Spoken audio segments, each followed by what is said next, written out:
Hi student, welcome to chemistry class with Emerald. This video is brought to you by Agota Virtual Learning, and in this video we're going to be looking at period 3 and 4 methods.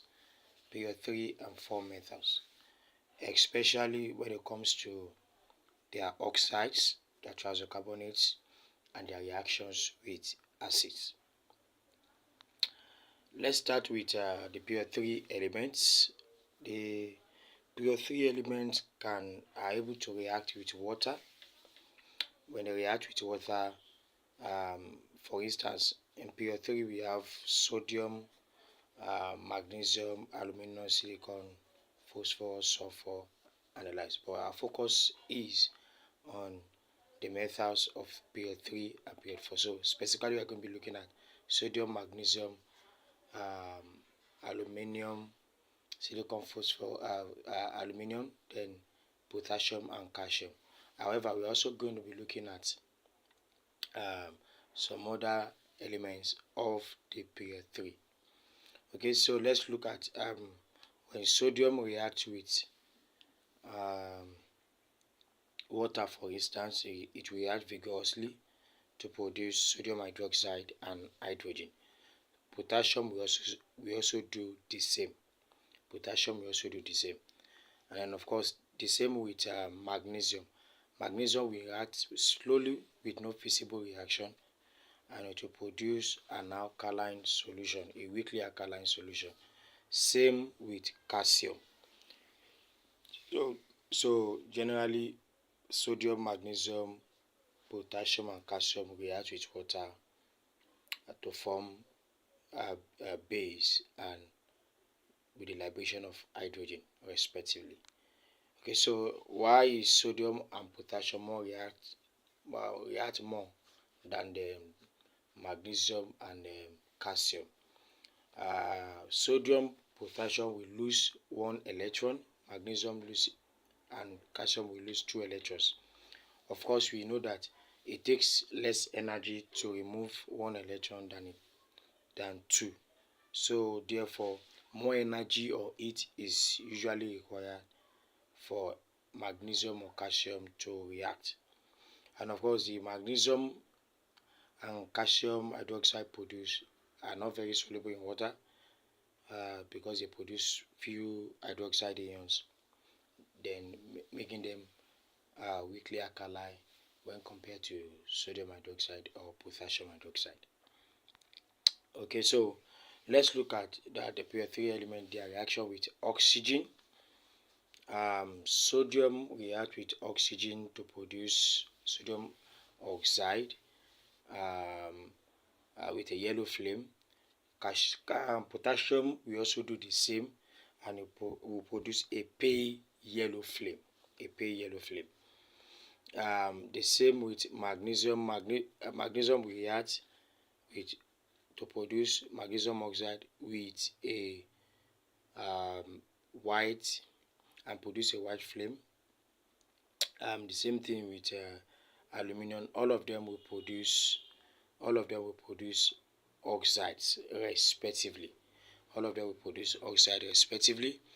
Now let's look at the trends in the physical properties. Metal oxides like sodium oxide, magnesium oxide, potassium oxide, calcium oxide, and aluminum oxide. You will notice that the metal oxide have high melting points, the strong forces of attraction between each ion, and of course lots of it are required to break their bonds. The group 2 oxides, mainly magnesium and calcium oxide, they are higher than group 1 oxide, potassium and sodium oxide, because 2+ ions attract O2- ions more strongly than 1+ ions. Aluminum oxide is lower than expected because 3+ ions are small with a higher charge. So this will distort oxygen electron cloud, making the bond partially covalent. The non-metal oxide in period 3 specifically, that's the silicon, phosphorus, and sulfur. Um, uh, we have the SiO2 as highest of the non-metals because it forms a giant macromolecular structure. The strong bonds are also required to break it. The phosphorus oxides and sulfur oxide, they are simple covalent molecules. They have weak intermolecular force. Yeah, they have dipole forces and van der Waals forces respectively. The ionic oxides of potassium, sodium, magnesium, and calcium dissolve to form hydroxide. They dissolve to form hydroxide or form what is called an alkaline solution. Um, for instance, sodium oxide would dissolve in water to form sodium hydroxide with a pH of 12 to 14, which is strongly alkaline. The same goes to potassium oxide. It will dissolve in water to form potassium hydroxide with the same relatively same pH, strongly acidic, strongly alkaline rather. Magnesium and calcium oxide will also react with water to form magnesium hydroxide and calcium hydroxide, which is also alkaline. Okay, so we have the simple covalent oxide of phosphorus and sulfur form acidic solution, as seen in this equation that we put here. The form acidic solution as seen here. Okay, so we could have sulfur 6 oxide will also react with water violently to form H2SO4 respectively. The interesting part, however, is that of aluminium oxide, which is insoluble, and it will react with acid and base to form salt. That means that aluminium oxide is amphoteric. Aluminium oxide is amphoteric. It can react with both. It is insoluble in water, and it will react with both acid and base to form salts. Okay, let's look at the pH of period 3 oxide. It's very similar to calcium and potassium in period 4. The oxides of potassium will also be acidic. And that of calcium will also be acidic as well. So we can put them as acidic. So P4, then SO2, SO3 are acidic. SiO2 is neutral. Al2O3 is amphoteric. MgO and Na2O, including CaO and K2O, are alkaline, and this is their pH. This is their pH.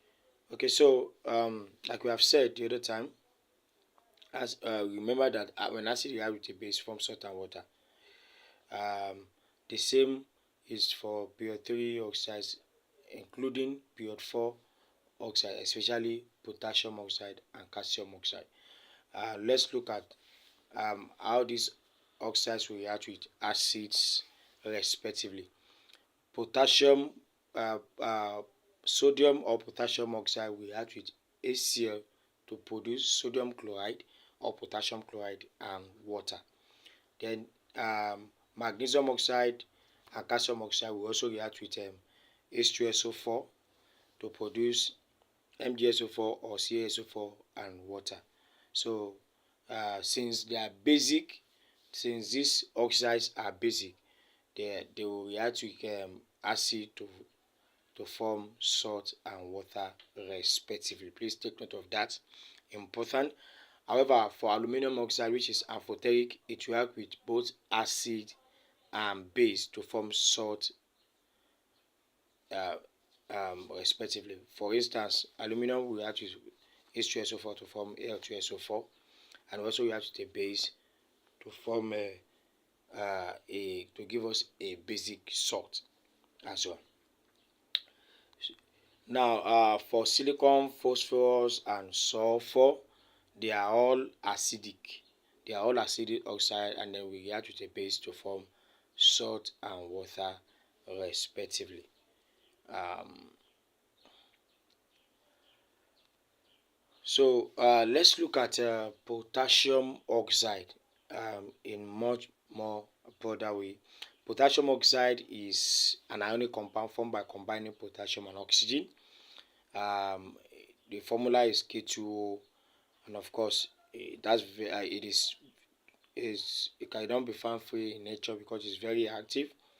Valency of 1. Um, it is obtained as a gray crystalline substance when potassium is oxidized, and is a strong corrosive alkali when dissolved in water. We could see the physical property of potassium oxide because it's a oxides of an element in period 4. So we are looking at it separately.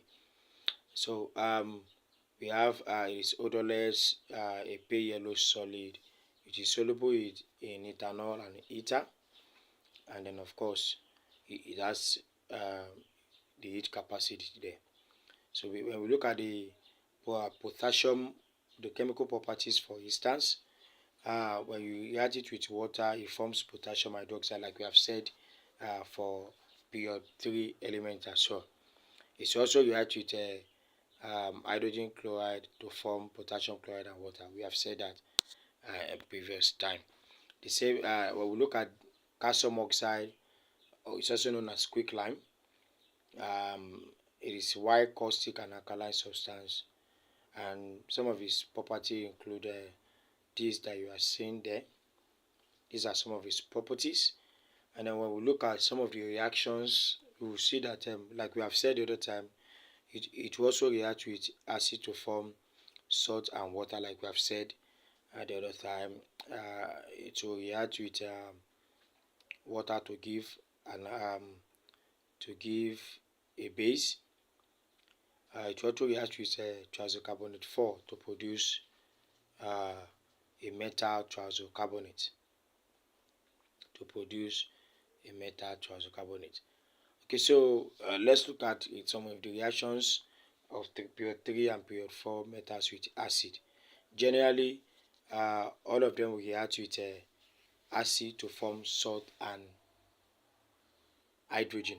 Key one there, the gas produced from this reaction is hydrogen. The gas produced, all of them will react with the period 3 and 4 metals react with acid to form salt and hydrogen. However, we should note that the types of salt produced depends on the acid used. For instance, if you are using HCl, that means you'll be producing chloride salts. If it is H2SO4, it will be producing sulfate salt. If it is a HNO3, it will be producing nitrate salt. So we should take note of that. And then another one is that when nitric acid reacts with aluminium, for instance, it will form a protective layer, Al2O3. So this protective layer makes aluminium unreactive towards HNO3, and therefore it can be stored in aluminium container. Take note of that. So let's look at the summary of what we have said so far. Let's look at the summary of what we have said so far. Number one is that metals are known to react with acid, and resulting in the evolution of hydrogen gas. Only metals which lie above electrochemical or activity scale can involve hydrogen. What do we mean by that? Metals that are above hydrogen in the activity scale, in which most group period 3 and period 4 metals, all of them are above hydrogen, so they will liberate hydrogen with acid. Another thing we also need to take note of is the reaction of metal oxide with acid. Metal oxide will react with acid to produce salt and water. They react with acid to produce salt and water. Additionally, let's look at the reactions of thiazocarbonate 4 with acid. The metal carbonates, especially of period 3 and 4, some of them will react with acid to give strong effervescence with evolution of carbon dioxide gas. Let's look at the nature of oxides and tricarbonates. All the metals, especially sodium, potassium, magnesium, and calcium, combine with oxygen to form metal oxide, which are soluble in water. The aqueous solution of metal oxide is basic, like we have said, and the basic nature is supported by the fact that when you dip it in litmus paper, it will change. When you dip it in litmus paper, red litmus paper, it change to blue. The aqueous solution oxide of Al2O3 is amphoteric and therefore will not change the color of litmus paper. The aqueous solution of tricarbonate of metals are weakly basic in character and will change red litmus paper blue. Okay, so this is generally the summary of what we have mentioned so far. So let's quickly take few questions. Let's look at WAEC 2020.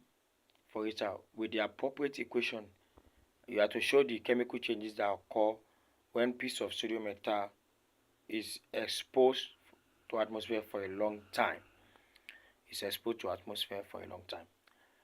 I will want you to attempt this question. Can we attempt this question, please?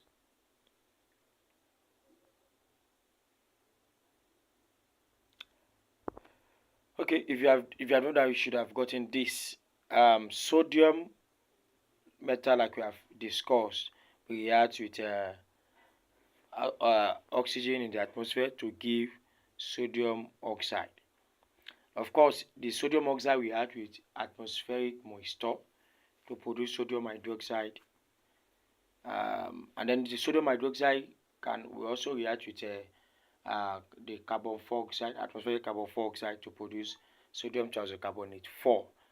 And of course, sodium metal itself can also react with atmospheric moisture to produce sodium hydroxide and hydrogen gas, respectively. Please take note that the question specifically says with appropriate equation. So you are expected to put equation there. Yes, the WAEC expects you to use equation and nothing more. And then of course you have to show it like this. Actually, the question is 6 marks, 1.5 mark for each questions. So WAEC is expecting nothing more than this for that particular question. Okay, let's look at WAEC 2020. The question says you should write an equation to illustrate the amphoteric nature of aluminum oxide. Like we have said, aluminum oxide is amphoteric. It can react as an acid and as a base. That means that as a base, it will react with acid to produce aluminum chloride and H2O. Please take note that our choice of acid matters a lot. Like we have said, it forms a protective layer with HNO3. So it's much more important that we use HCl or even H2SO4 in this case. Okay, so it will react with an acid to produce ASL3 and water. Then it will also react with a base. It will react with a base to form a sodium aluminum oxide, which is a salt, and water. So these are some of the few questions we have been able to answer. So far, again, let me take us through the summary. The period 3 elements will react with oxygen. All of them will form oxide of different pH values, because some of them are acidic oxide, basic oxide, and of course amphoteric oxide. Okay, so please note that no period 3 and period 4 will form neutral oxide. Take note of that. And then the period 4 elements as well, especially the metals, will also react with oxygen to form their oxide as well. So again, they will react with acids to liberate hydrogen gas. They react with acids to liberate hydrogen gas. Take note of that. And of course, we have said that their thiazocarbonate 4 will combine with oxygen to form the metal oxide, which are soluble in water, basic in character. And of course, we also say that the aqueous solution of the thiazocarbonates of this metal are weakly basic in character and will change red to blue. Okay, so this is generally a summary of the lessons for today. Do well to take past questions relating to this topic we have mentioned, and of course ensure that you answer more questions on it and go through the lessons again. Thank you for being part of the class. Bye bye. See you in the next video.